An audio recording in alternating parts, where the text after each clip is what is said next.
નમસ્કાર, આપ જોઈ રહ્યા છો નેશન પ્લસ ન્યૂઝ. હું છું આપની સાથે હિરલ પંડ્યા. માનવ સેવા એ જ પ્રભુ સેવા અને આ ઉક્તિને સાર્થક કરતો એક અદ્ભુત નજારો પ્રથમ જ્યોતિર્લિંગ શ્રી સોમનાથ મહાદેવના સાનિધ્યમાં જોવા મળ્યો છે. ભીમ 11ના પવિત્ર પર્વે ભગવાન સોમનાથને ચઢાવવામાં આવેલો 2500 કિલો કેસર કેરીનો પ્રસાદ હવે ગરીબ અને જરૂરિયાતમંદ બાળકો સુધી પહોંચાડ્યો છે. પ્રથમ જ્યોતિર્લિંગ શ્રી સોમનાથ મહાદેવના ચરણોમાં દેશ વિદેશના શ્રદ્ધાળુઓ દ્વારા અવારનવાર વિવિધ મનોરથ અને પૂજા અર્ચના કરવામાં આવે છે. દર વર્ષની પરંપરા મુજબ આ વર્ષે પણ ભીમ 11 એટલે કે જેઠ સુદ એકાદશીના પવિત્ર અવસરે સોમનાથ દાદાના ગર્ભગૃહમાં ફળોના રાજા ગણાતી કેસર કેરીનો અદ્ભુત અને ભવ્ય શૃંગાર કરવામાં આવ્યો હતો.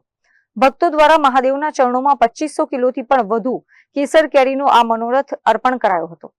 ધાર્મિક કાર્યોની સાથે હંમેશા સામાજિક ઉત્તરદાયિત્વ નિભાવતા શ્રી સોમનાથ ટ્રસ્ટ દ્વારા આ પ્રસાદનો સદુપયોગ કરવાનો પ્રશંસનીય નિર્ણય લેવાયો હતો.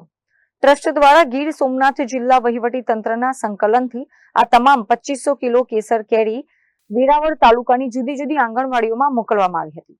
આંગણવાડીના નાના નાના ભૂલકાઓને જ્યારે મહાદેવનો આ પવિત્ર પ્રસાદ મળ્યો ત્યારે તેમના ચહેરા ખુશીથી ખીલી ઉઠ્યા હતા.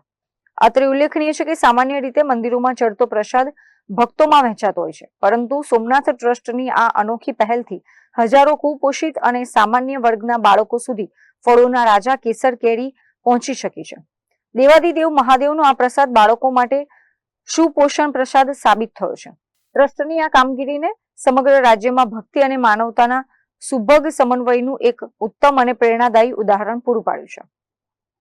Mahesh Dodiya, Nation plus news, Gir Somnath. સમાચારોનો સતત અપડેટ મેળવવા માટે અમારી નેશન પ્લસ ન્યૂઝની યુટ્યુબ ચેનલને સબસ્ક્રાઇબ કરો, બેલ આઇકન દબાવો અને જોડાયેલા રહો ફેસબુક, ઇન્સ્ટાગ્રામ અને ટ્વિટર પર.